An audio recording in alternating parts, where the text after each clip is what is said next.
hard to get some wonderful writers to come. And the first of these is Mary Clyde, who is one of 3 Mormon/Utah people in the last several years who have won the Flannery O'Connor contest. And so I'm quite excited. I've read her book. I like it quite a bit. I'm not going to read everything that was on the poster. Instead, I would like to read my response to some of her stories. I think she represents characters very compassionately. How does she do this? Part of the answer is that her characters are pitiable, but not pitiful, or not pitied by the reader. For example, she describes a girl whose nose was bitten off by a dog, 2 young women who have had ileostomies. You'll have to tell me how to pronounce that word. I had to even ask my wife what it meant. I can't do that. An infant whose burial urn is abandoned roadside. A woman who has chosen security over romance in marriage. I hope you can identify the characters from what my reading of them was. A young man so petrified of people that he hides in his girlfriend's closet from her family. A man dying of cancer. A high school graduate who doesn't know what he's going to do with his life. A mother whose daughter has just lost her boyfriend. A girl who watched her young women's leader die in a fall from a ski lift. Of course, my typifying the stories in this way is a distortion. The magic, or I might say Christianity, of her fiction is that the characters are given respect through considering their response to difficult experiences. As the dust jacket of her book, Survival Rates, says, Mary Clyde's stories explore not so much what has happened already, but what happens next. End quote. What do we make of the misfortunes of life? She describes the tragedies, large and small, surviving which we endure. Reading, I learned empathy. As one of the victims says at the end of her story, there is tenderness here. Yes, warmth, but no sentimentality. Her genuine respect for these survivors allows no teary-eyed and heart-wrenching pity. The grease which makes most Mormon fiction work. I said much here, but I think I can change it to most. For the cancer victims, the divorcees, those on the brink of leaping into danger. Another character says, after dropping herself from the stalled ski lift which killed her leader, in jumping we saved ourselves. In the action we exercised an option. We made an exclamation. We said, we have survived. And I've grown to appreciate the survivors in her stories. And I give you Mary Clyde.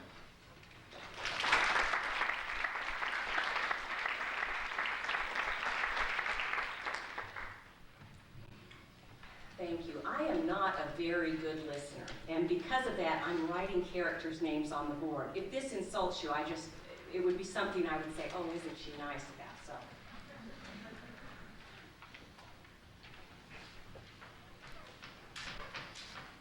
Lori, who is married to Dennis,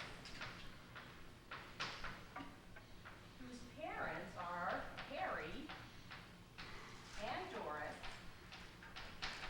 whose brother is Stan, whose fiance, we'll put her in quotes in here, is Jay Lynn. Lori was married, they're not married anymore, to Lowell.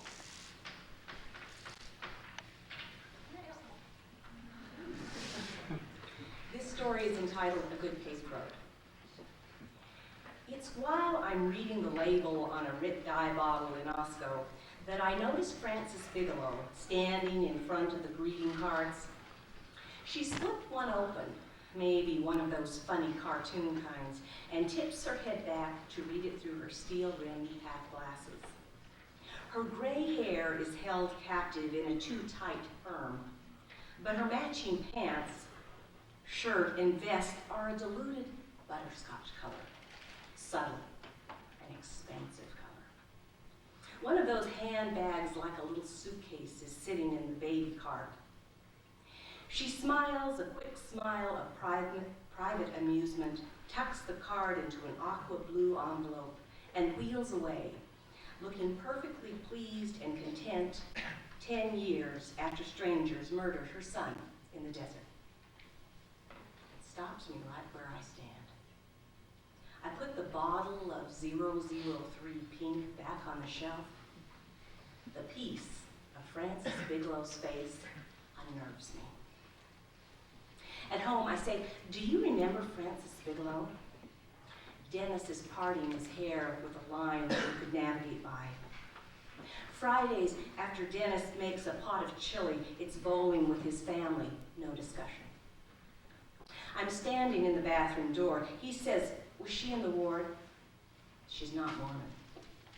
He slaps his choir-boy cheeks with aftershave, checks himself in the mirror, as if it will have made some difference in how he looks.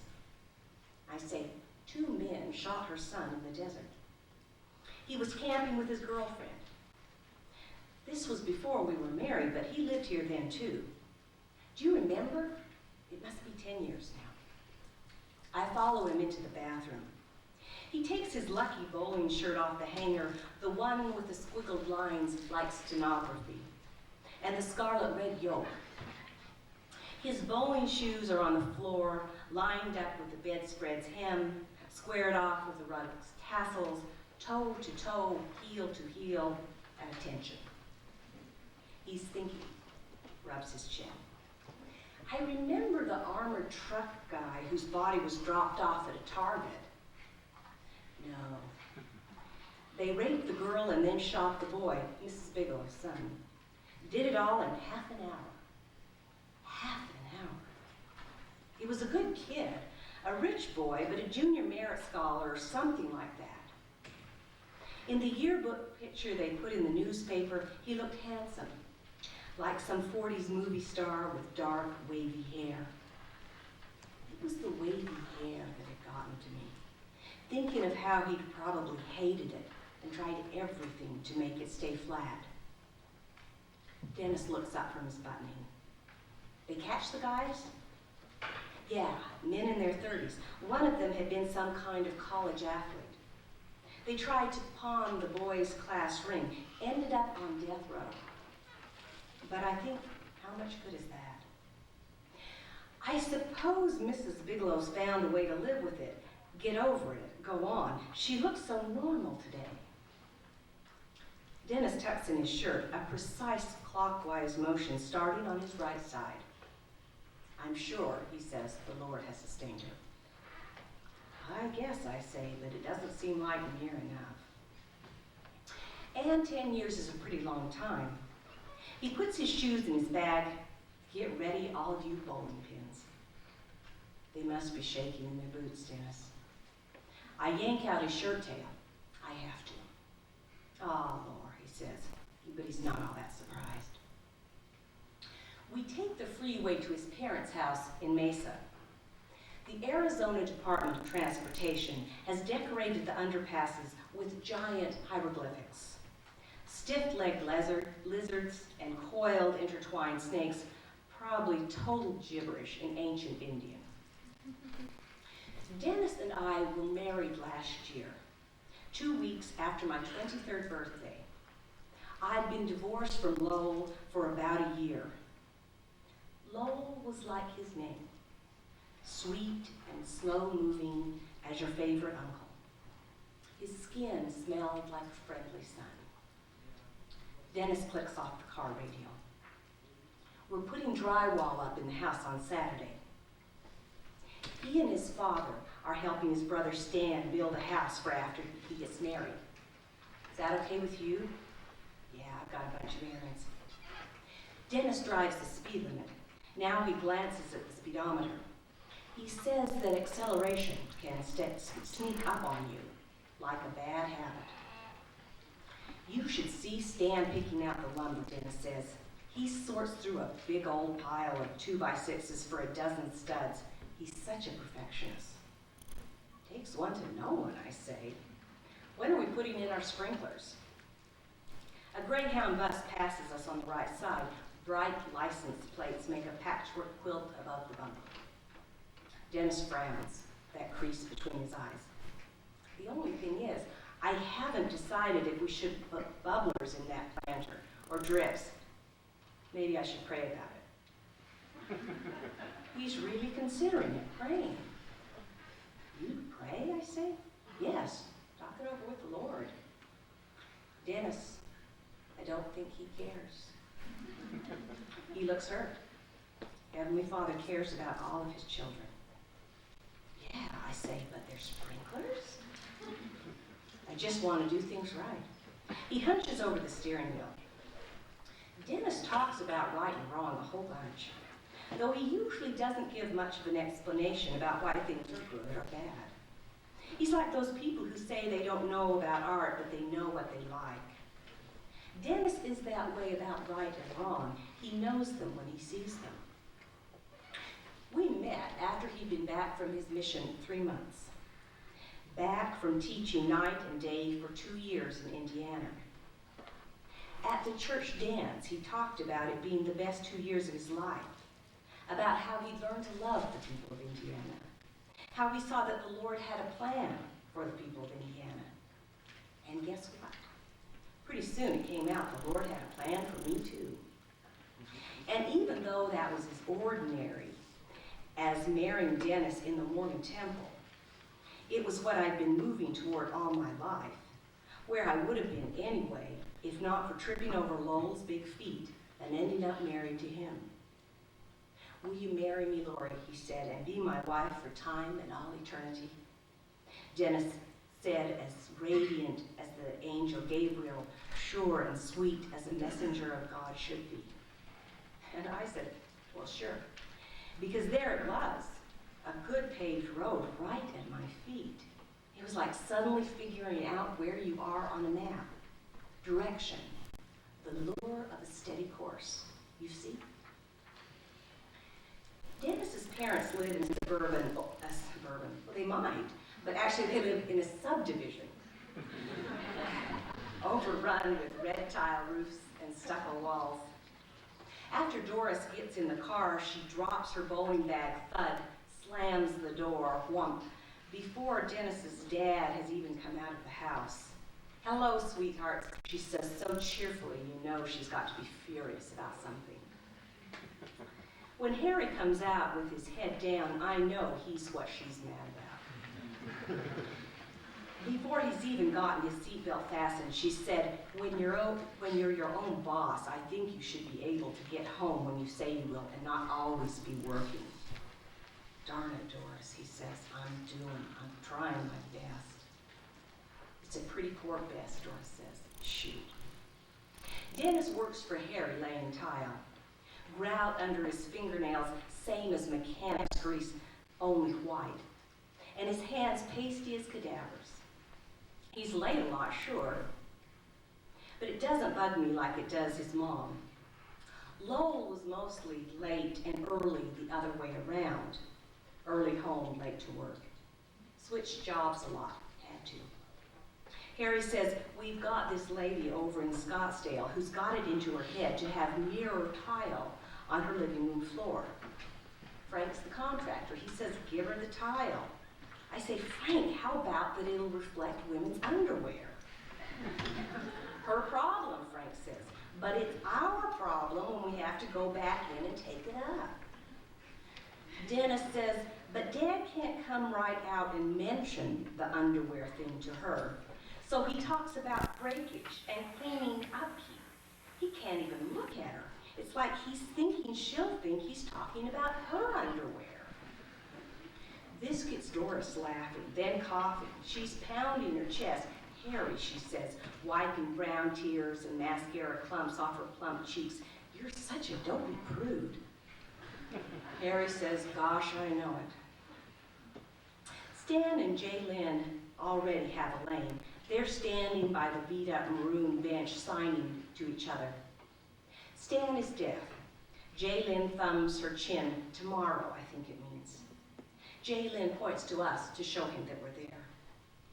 You should let me win because I'm older, Dennis says to Stan. His signing isn't so hot. What Stan signs back makes Dennis give him a playful punch. I say hi to Jay Lynn, then fingerspell it to Stan. I make the sign for I love you. This is Stan's and my joke because when I met him, it was the only sign I knew. Fairlane's Bowling Center smells like popcorn and feet. Ancient cigarette burns everywhere. The ball sounds lopsided rolling down the lanes. By the front door, arcade games are in a glass room. Inside, teenagers compete to look bored. I put the ball Dennis gave me for Christmas, a green polyester ebonite, on the rack. It's so substantial, it feels like something's on your side. Doris says, we're thinking about going to the lake over the weekend. What do you kids think? She's turned to Stan so he can read her lips.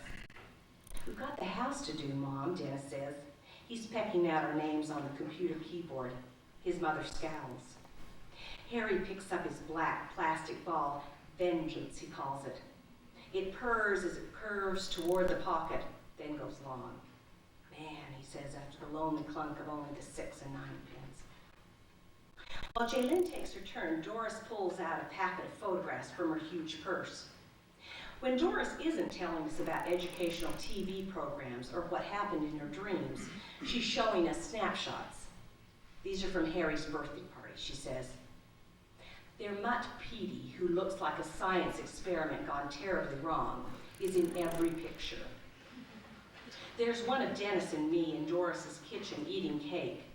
Behind us is a window ledge filled with bottles of vitamins and health food remedies. We've been picking out the light for the house, Jaylin says when she sits down. Harry, do you know the electrician? His name is Ron Bigley. Dennis says, isn't that the name of the boy who got murdered? Bigelow, I say. Doris is drying her hands over the blower. What's this? I tell the story feeling strange. It's the Bigelow's private misery, even though the newspaper told every miserable detail. It was sad, I say at the end, as if that explains it. Doris adds a 5th step to her delivery and only hits the number 10 pin. That's terrible. Fists on hips, she looks threatening. Stan signs something with God in it, his hand going upward. I think how brave Frances Bigelow was during the trial. She didn't lean on her corporate executive husband. In fact, she walked a few steps ahead of him in sensible Gucci pumps.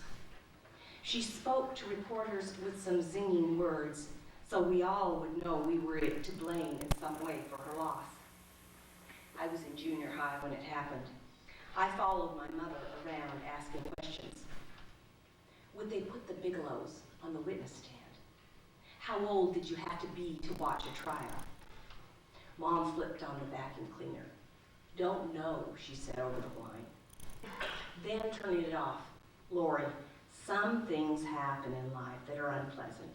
It does no one any good to dwell on them.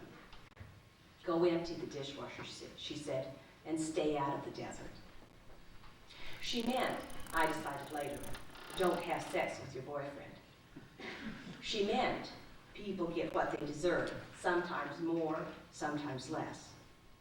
Consequences fall into place for my mom, like cards being shuffled. The same is for Dennis. He thinks eat chocolate, get zits, go to church, get blessings. Jaylin tugs at a thread on her Oxford cloth shirt sleeve. She looks like everyone else, but I suspect there's something in her past, an addiction or a serious illness. She's not fascinated by suffering. She doesn't ask questions, doesn't express the usual bewilderment. Part of it is how she's accepted Stan's hearing loss. Now she pulls up her ball, pauses to rest her chin on it, then dances it to a release. A wild one that surprises us all with its accuracy. A strike, Doris announces. Confusion seems to erupt with the clatter of the pins. You lost, crows one of the teenage boys around a cruising USA game in the arcade room. A pigtailed girl cries to her mother that last time the mother bought her popcorn and red vine. Overhead, a voice weary with irritation says, will the owner of a green GMC pickup? Doris's words interrupt. Well, what about next weekend? drive home, red lights pulse on the South Mountain broadcast towers. Dennis says, "My mom says bee pollen will cure my allergies." "Yes, it'll give you 4 extra legs." He nods like he's weighing it. "And antennas?" "2. Might not be worth it," he says. He drums his thumbs on the steering wheel. I say, "How about Jaylen's strike?" "She's getting better," Dennis says. He glances at the side mirror. "You know, sometimes I'm worried about Stan and her. It's hard to get used to living with someone with all that quiet." He waves his arm as if to break up the silence. "It's funny," I say, "I don't think of him as quiet." "Well, he doesn't turn on the radio or the TV. He doesn't even hum to himself. It can get to you. I just hope she knows what she's in for." "Oh," I say, not really thinking about Jaylen, but about the things I've gotten myself into, like Lowell. Thinking again about Lowell. How he cleared his throat before he lied. How he nicked the mole on his chin shaving. That there was a white V tan line on his shoes from wearing flip-flops everywhere. I remember him lying on his back in our patchy Bermuda grass, wearing a black t-shirt with a hole by the neck, where chest hair stuck out like hungry baby birds. "Lori," he called, "it's almost time." He jiggled his foot so his flip-flop wagged. "Ouch." He slapped an ant on his arm. "There, look." They swooped out of this house thing he'd made for them.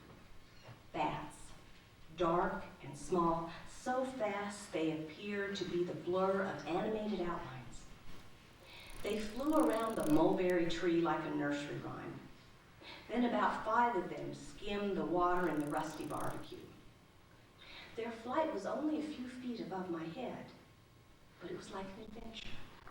Watching their climb into the faded orange sunset, striped with smoky lavender clouds. I said, "You're sure they're not just birds?" "No, brown bats. They wash themselves like cats. Every night they can eat up to half their weight in insects." "Happy hunting," he yelled, getting to his feet as the bats scattered. "Curfew at dawn." He took off his t-shirt and waved the bats on. "It's like a launching," he explained. "Or Buddy's going out drinking?" "Yeah," he said. He liked that, as usual missing the connection to his occasional outings. The last bat flew low over the grapefruit tree we planted. Its flight was more irregular, I saw then, than a bird's. A rush of energy that was somehow calming. "Who eats the bats?" I said. "What?" Lowell tossed his t-shirt toward the house.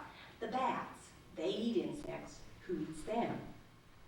Slowly he scratched his chest. "Owls." He had gentle-looking hands, soft like a dentist's. "Hawks." He shoved his hands in his pockets until his jeans sagged in front. When he stepped toward me, I began to lose track of my point about being eaten. Something about Lowell's job and reminding him to look over his shoulder. Big fish eat little fish, and worse was my point. "Snakes," he added, holding on to the S. From Lowell, talk of predators seemed remote, unlikely. It was impossible to feel the harm of them, even to the bats. "Bats," he whispered in my ear, "out for a good time." After the good time, I struggled to say. More good times. A kiss, a long one, because Lowell was never in a rush, particularly in his pleasures. And that was the direction things often took with Lowell. My complaints and warnings were never much noted. He enjoyed things. Bats, or the design of bulletproof vests, or the vexing question about why Buddy Ryan couldn't make anything out of the Cardinals' offense. He was content, For Lowell, everything was for now. No questions asked, no plans made. But that was what eventually got to me, what I couldn't take. What about the rent next month, Lowell? What if you've got pneumonia, Lowell? What if? But he kissed away discussion and left me with my worries, thick and dull, soaring himself into some colorful, slowly fading sky. Saturday morning, Harry is here before I've gotten dressed. He's pinching the broken zipper on a gray hooded sweatshirt. Harry and Dennis want to lend a hand, beg to. When the ward puts on a widow's new roof, they're the first ones there. Move-ins, move-outs, it's Harry and Dennis. They clean eggs at the welfare farm and can tomato sauce at the cannery. Buy love, serve one another. Galatians 5:13. We meet in Stan there, Dennis says. He's getting the sheetrock. Dennis grabs his black lunchbox and kisses me. Maybe we can catch a movie tonight. I go to Osco to get some aspirin and shoelaces, but it's the greeting cards I end up at. They line both sides of aisle 4 with their weirdly specific divisions. Mom from both, wife religious, and the best, oh, love is still beautiful. It's mostly cartoons by where Mrs. Bigelow was standing between the fun at work and best friends markers. After the trial, she and her husband divorced, though I'd heard my mother say to her friend Sister Marcus that she'd never seen a man as supportive as Mr. Bigelow. Right by her side, she said. But Sister Marcus said, oh, but can you think of the grief? How could a marriage take that? How could anyone? And that's what I wanted to know. Later, I'd see her sometimes in the newspaper's live section. She'd be looking over another woman's shoulder at something a group of them were holding, a service award or an art object to be auctioned. But she looked different from the others. Her nose had a hump. Her face was old and drooped, not old and tight. She looked less society, more PTA, or Mormon Relief Society for that matter. Ordinary looking, like Sister Marcus or my mother, but wearing Biltmore Fashion Park clothes. Kathleen with the white Dragon Lady fingernails is on checkout at Osco. She says, did you find everything you need, honey? Sure. I say, then on a hunch, Kathleen, do you know Frances Bigelow? Does she work here or something? No, she's just a customer. Kathleen rings up the sale with a pencil eraser. Nope, never heard of her. $3.16. Have a really good day for me. She flips down the black bar that separates people's purchases. When Dennis comes home, he's covered with drywall dust. Stan and Jaylyn are putting carpet in most of the rooms, he says. When he sighs, I think there's a white puff of drywall dust. Dad and I told them we could tile it for half the cost. But Stan said carpet was softer and quieter. He looks dejected as he unlaces his work boots. His bare feet are pale, the only part of him not dusty. Jesus' feet. He wiggles his toes. I'm so tired, he says. I go to the kitchen while he showers, admiring this about him, that he works hard, will see a job to the end. I cook some hamburger for tacos, wondering if when I have children, if I'll compare them to each other like I compare my husband's. Lowell, I think of, as I chop onions, and how he explained quitting work for Doug Howell, then Steve Williams, and later, both Mr. Sears and Mr. Roebuck. I did trip over Lowell's feet, literally, in world history at Coronado High School. His long legs, too, crossed at the ankle, sticking out in the aisle.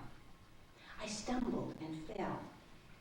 And without getting up and without particular urgency, he caught me, smooth and practiced, as if he sat all day, every day in this too small desk for just this purpose.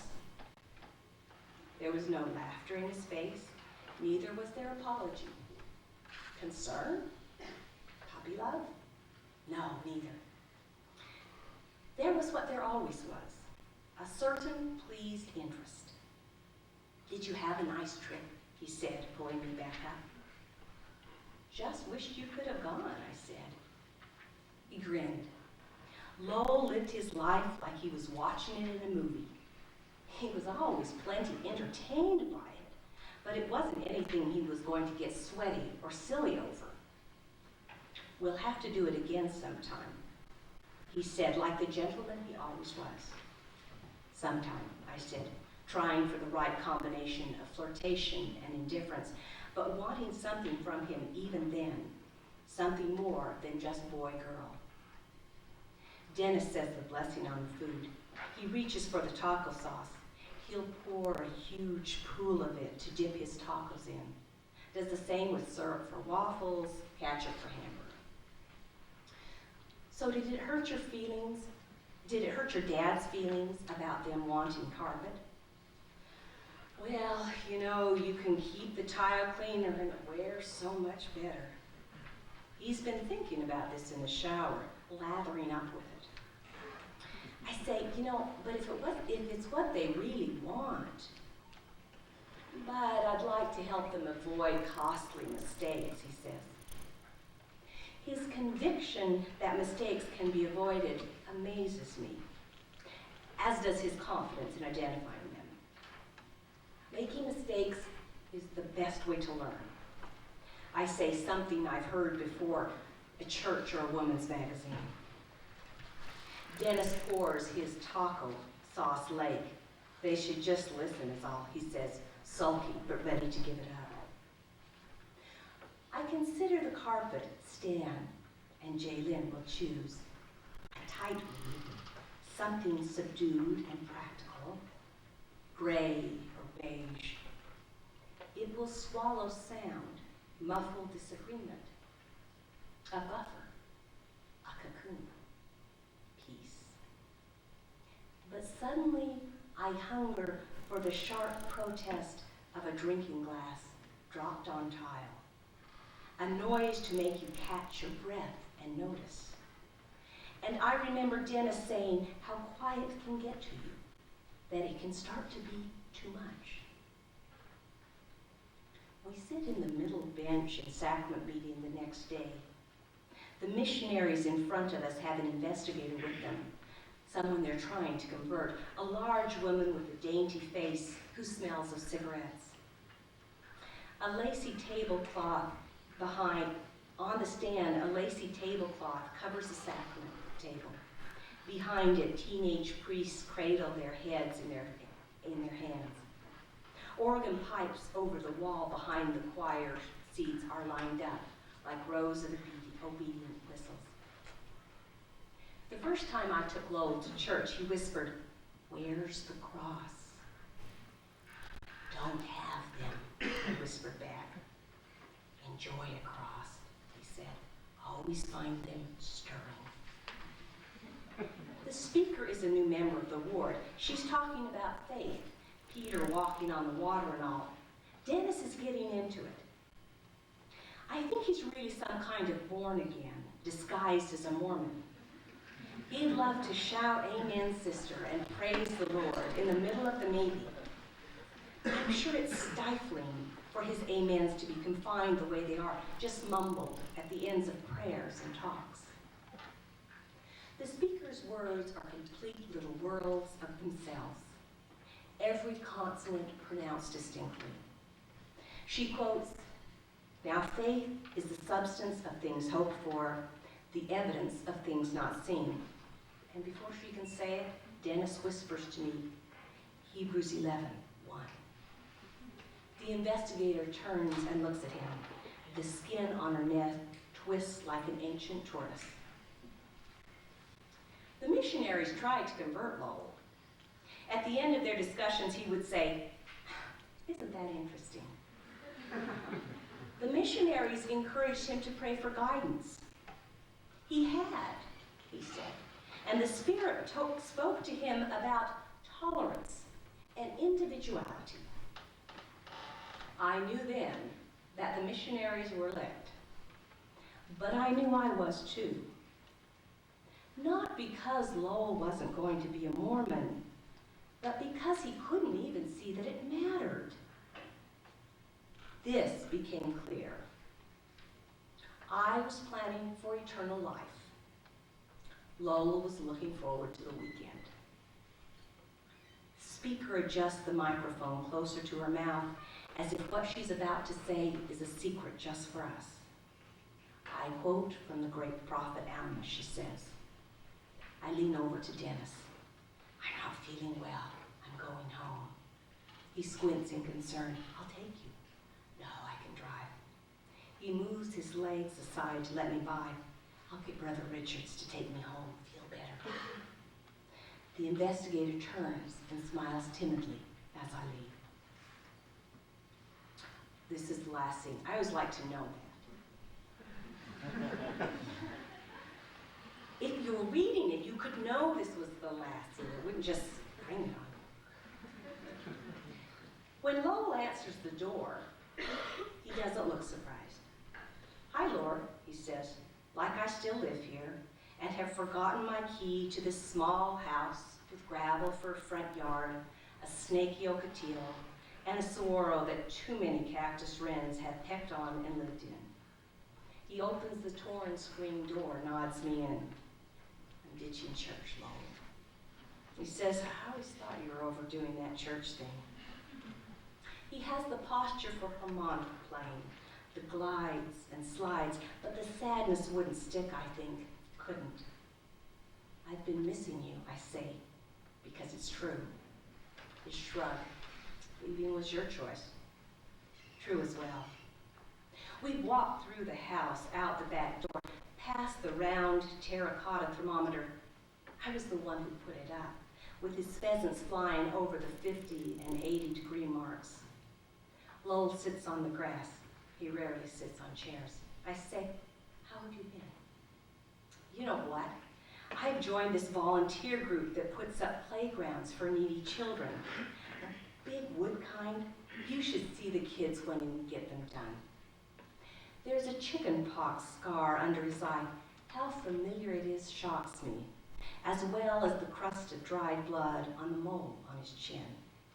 I love it, he says, when they tell me things in Spanish. You understand them? Spanish? He smiles, happy with the thought of a Spanish-speaking Lowell. Under the hulking box of the room air conditioner is a vegetable garden. The tomatoes are orange. The young carrots grow like a row of little ferns. Behind it is the bat house, still there, nailed to a post like a country mailbox. How are the bats, I say. Lowell stands up, looks. It's as if he's watching a bat flying up there past its morning bedtime. I was remembering the other day how you used to say that they were moths or birds. Swallows, you said. I'd point out how they fly different from birds. Their muscles are on their chests and backs. They pull themselves through the air like a swimmer's butterfly stroke. Yes, bats. I pronounce it like the speaker in church, precisely, giving it a clear ending. I look at the house thing filled, I guess, with sleeping bats. Lowell says, can I get you something to drink? How about a beer? He smiles mischievously. Oh, no. I just wanted to see how far you'd fallen. How about something to eat? No thanks. He puts his hands in his pockets. I wonder if he has enough money. I wonder if he's been hurt by my leaving. Does he have a girlfriend? Does she appreciate what he is or is not? Is he happy? Will he be all right? My knees feel wobbly like I drank that beer. With my thumb, I wipe the dried blood off his chin. I say, Lowell, how are you doing? It's an urgent question about what has happened, what he has done, and what I have done. A question about the past and what comes now. He smiles. First his cheek dimples, next his lips twitch. Then I see his teeth with their slight overlap in the front, like a kiss. A slow smile, of course. A take your time smile. Thank you.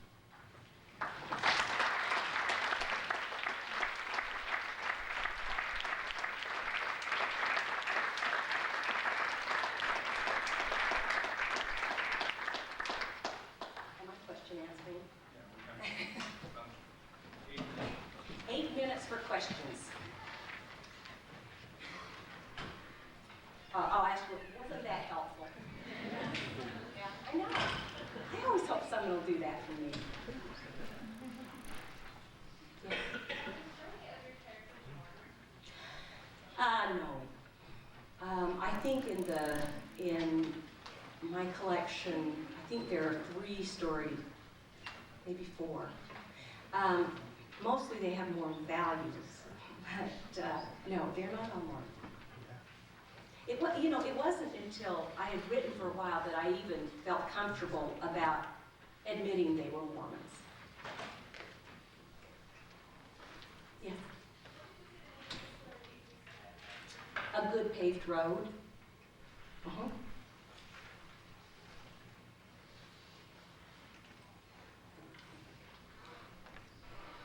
What was the significance of Frances Bigelow? Why do we keep coming back to her? Why do you think? A long time, I can't figure it out. I wondered if there was some kind of connection between Frances Bigelow and Lowell, because those are the 2 people that she Yeah. kept thinking about the whole time. Okay. All right. Now, what's your major? Spoken like an English major. Actually, I was an English major. I don't mean that in a derogatory way. But as I went over to the writing side of it, it became clear to me that on the reading side of it, I had expected the writer to have like 90% of the responsibility. As a writer, of course, I don't expect that. I want someone to come with 60-40 maybe. And so I really am just as pleased with what you think it might mean as with what I intended. Because whatever you get from it is just fine with me. Unless you misread it terribly, and that does happen too. But all right, to tell you, and I don't write with the intention of tripping you up, but to tell you, I think what happens here, what I hope happens, is that the story is indeed about living with consequences and what comes next. And when she sees Frances Bigelow, she's amazed by her peace and looks kind of inward at her own restlessness and her own questions of living with consequences. Do you like it better now? Yeah. That's a good question. Anything else? I noticed also with Frances Bigelow how it led up to that incident with her and her mother where she said, stay out of the desert. Yes. And how, I don't know if to say affected or how it can be connected to Lori's policy the way she is with things now. She tries to not take any chances, trying to keep things safe, and that's why she married Dennis, as it were. That's why she married Dennis, as it were. Yes. You're right. Yes, some reviewers said something about this story where the character then learns to give up her Mormon past, and I don't think that's true at all. And as I worked on it, I find both Dennis and Lowell sympathetic characters. I'm not entirely sure that you shouldn't pray about your sprinklers. I'm really not, you know, I don't know the answer to that. And I think they both have these ways of going at things that are, of course, quite different ways, but satisfying to one part or another of who we want to be, or certainly who the character wants to be. Yeah. How do you describe your characters? Are they mostly in the middle, or is it more of a positive people? You know, as I begin a short story, it is usually with some sort of visual, some weird kind of visual image. And this was, in fact, this kind of image of being in Osco, where I spent some time, and seeing someone who, you know, who looked contented, who looked particularly contented. And remembering that she had some sort of thing in her past. I don't recall now what it was. But from that, then I started to imagine a character for whom that would matter. And, you know, I think characters are very weird, and I think that they exist somehow rather independently. Some of my characters I still have a concern about. I hope they're doing well. But I really, and some of them are worrisome folks. But I really do think that there is a sort of independent life. And once the character becomes imagined that way, then they start to move and tell you their secrets. Yes. You can get a copy of this from, it was published in Quarterly West, and that will be in the library. I think last summer. We'll also, we have someone from the bookstore here who will, right here for about 10 minutes, sell copies of Survival Rates. And then we're going down to 2044 and you can buy books here. Anything else? Thank you. You were very lovely.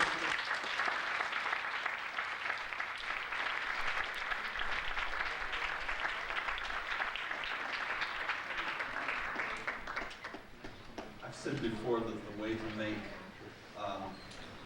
authors' lives enjoyable is to give up a meal and buy their book. So I'm inviting you to do that. Dave is here from the bookstore and he'll sell books. One of my second favorites in this collection is the story Jump. Is it Jump or Jumping? Jumping, I'm mixed up. But about two young women who watch their young women's leader fall to her death from a ski lift, and then she spends quite a bit of her life thinking about that event, what she did, how she did it, why she did it. It's a very interesting story. You may not realize it, but we're in the presence of pioneering action. Dean Hughes said the other day that he's written and sent a proposal for a young adult book that includes a Mormon boy who's very much Mormon. And his editor has accepted it. And here's Mary Clyde including Mormon stories in a collection that's chosen to win a contest by a secular press. And it's very interesting to me that this is happening. Let me say 30 seconds of stuff about our next readers. Maxine Kumin is coming next week. She's a Pulitzer Prize-winning poet, very entertaining reader. I've heard her read in Ogden before. She doesn't remember being in Ogden. I talked to her on the phone and it's gone out of her mind, but I remember hearing her in Ogden. One of us is crazy.